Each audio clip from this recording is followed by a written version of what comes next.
What's up, y'all? It's CJ Moto and I'm back. Today I have some cool stuff here. I have absolutely no idea what is in this box. I don't know if I forgot what I ordered or what's going on, but it says SoCal Moto Recycling. And I'm pretty excited because I don't know if someone might have sent me a package or I don't know. Maybe I just forgot about something. But this is the Untitled Sprocket adapter that I showed you in a previous video. You can check that out, and this other package is going to go along with that. Oh, I think I know what this is. I think I might have received. I did order a second sprocket. Let's see here. See what's in this one real quick. Actually, let's start with this one. Packages have been going just a little bit slower due to the COVID. Not too bad though. USPS is amazing. I want to work for them one day. Oh yeah, here we go. Look at that.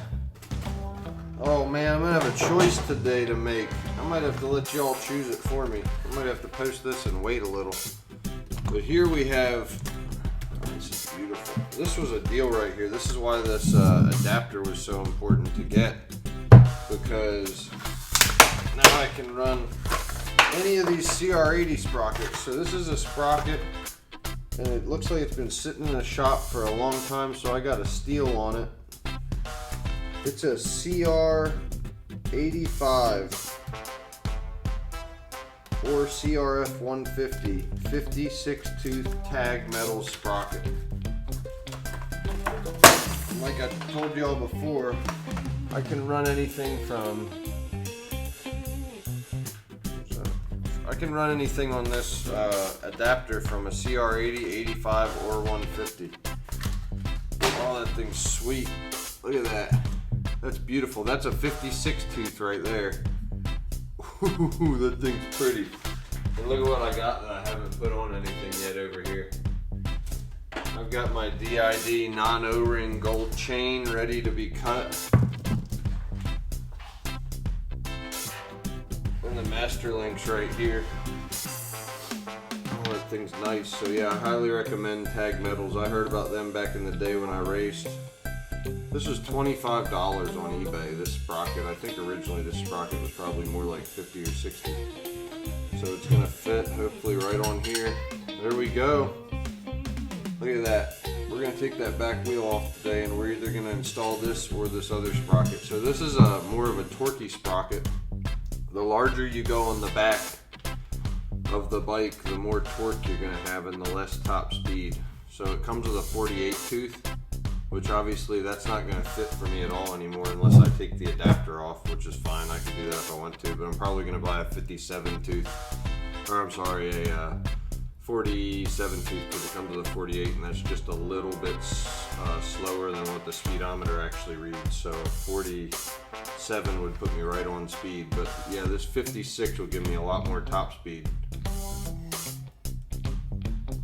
Let's see what's in this other package. So we got those two that go together. Look at that. And Luna gives you the hardware.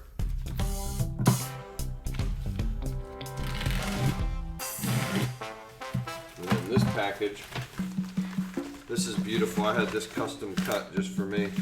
Oh, and I got a Vortex Stickers. Thank you, Vortex Racing. I requested some stickers. Haha, look at that. Oh man, they gave me, thank you guys. Get with Vortex EK. They've got an 800 number. I'll link it in the description. They give you some free stickers, and they will. You just tell them you want that CR80 4-hole. Make sure you tell them you want the 4-hole design, and they'll know. And they'll actually cut it right out of a blank. Oh, that tickles me. Ooh, might have made the decision right there for me.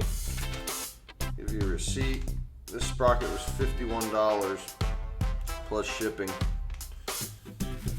Wait till you see how beautiful this thing is. Wait till you see it. Oh man, it's in the packaging and everything. There it is. Oh, it looks like candy. Oh my gosh. It's even nicer than I thought it was going to look. This stuff is so nice. Alright. Gotta open it. Oh, there's more stickers in there yet. shit. Be careful. Be careful when you're unboxing these things. You're gonna be repping hard for Vortex, folks. Get this thing open. Tells you how to cut the chain on the back of it and everything. I'm gonna use a what do you call it? A grinder. I forget what it's called. But yeah, I'm gonna grind the chain length shorter. Get these stickers out. More stickers. Bigger yet than the Vortex EK sticker. Look at that thing, folks. Oh my gosh, that's nice. So this is a 42 tooth sprocket. Look at how much smaller it is. Look at the difference in size here. So that's gonna give me tons of top speed. We're gonna take it out and see how fast we're gonna be able to go. Stay tuned. I'm gonna do this unboxing video and then I'll go ride it. See how fast we can go. I'm probably gonna install this one. Cut that chain down to it. I'll save the links. Look at that. That is gorgeous. That thing is thick. It raises up. It looks so nice with that aircraft Luna adapter. But yeah, I just wanted to show you guys. There we go.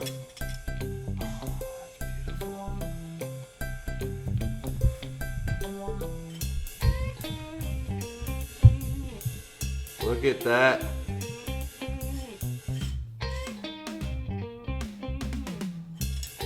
That looks so good with this chain on it.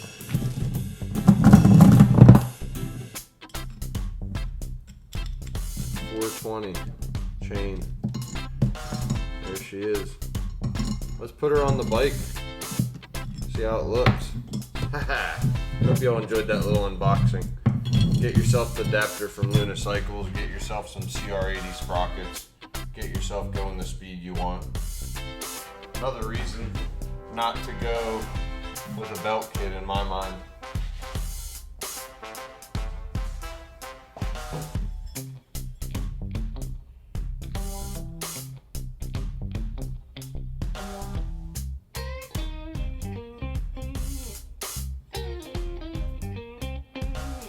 Moto Out. So the Sur Ron manual recommends like 3/4 of an inch, basically 10 to 15 millimeters of tension on your chain. So make sure that you check that, and also make sure that you check for any tight spots, because a lot of times your chain will have a tight spot. You want to adjust to the tight spot. Alright, so we're cruising along here. We're doing 11 on the speedometer and 13 on GPS, 12 and 14.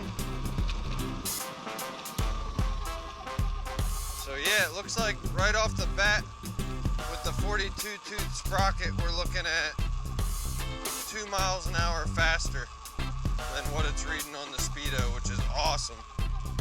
11 and 12, 9 and 11, 12 and 14.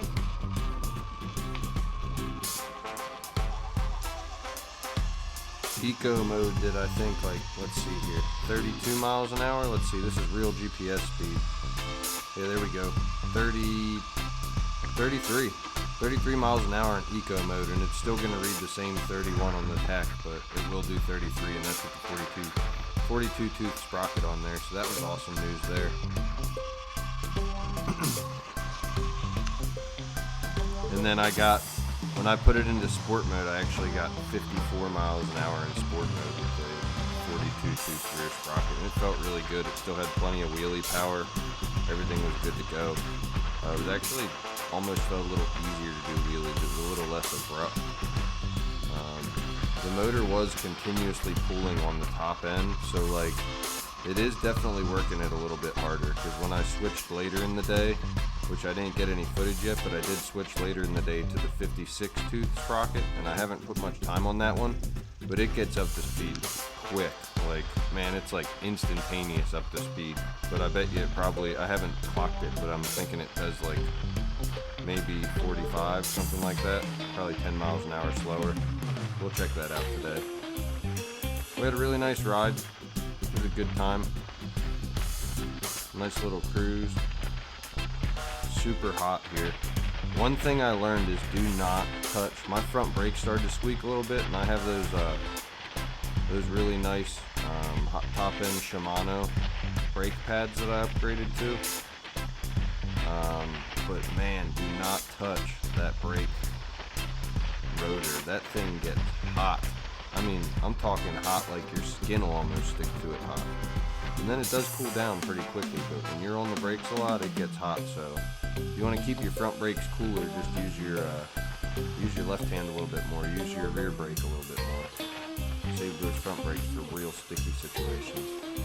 But I could definitely see why people that are in the woods just on the brakes all the time definitely heat these things up, especially if it's really hot out, like 95 degrees out.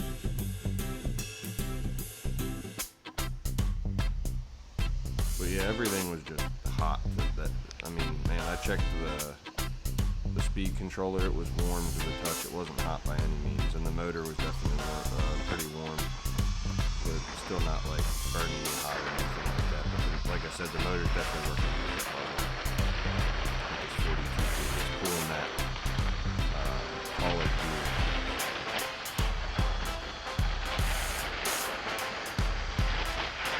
You can tell it's moving. It's scooting now, baby. Hope you guys enjoy some of these videos and just kind of put them out there, get the information out there. Like I mentioned earlier, when you adjust your chain, make sure you turn your wheel in small increments and check for the tight spot, because I definitely have a noticeable tight spot on mine. And you want to mark that tight spot at the bottom of the sprocket with like a silver Sharpie. They're really good to have. And then when you adjust your chain, make sure you're adjusting while it's at its tight spot. So it might be a little loose in the other spot, but that's just fine, because you do not want it to be too tight. You would rather have a chain that's a little bit loose than a chain that's too tight, because that's going to put a lot of unneeded stress on your motor, and it could possibly even damage the shaft, your jack shaft, and it could damage your motor. It could do a lot of bad.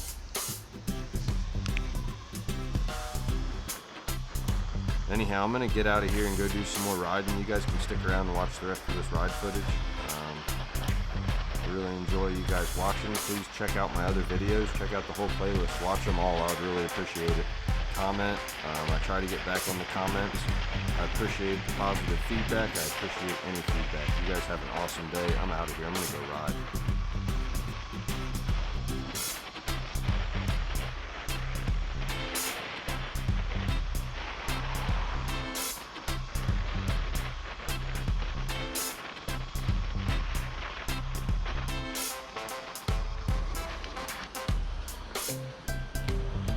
Speedos, or the ESC's warm, not too bad. The motor's warm, not hot to the touch, but it's definitely warm. Battery, nice and cool.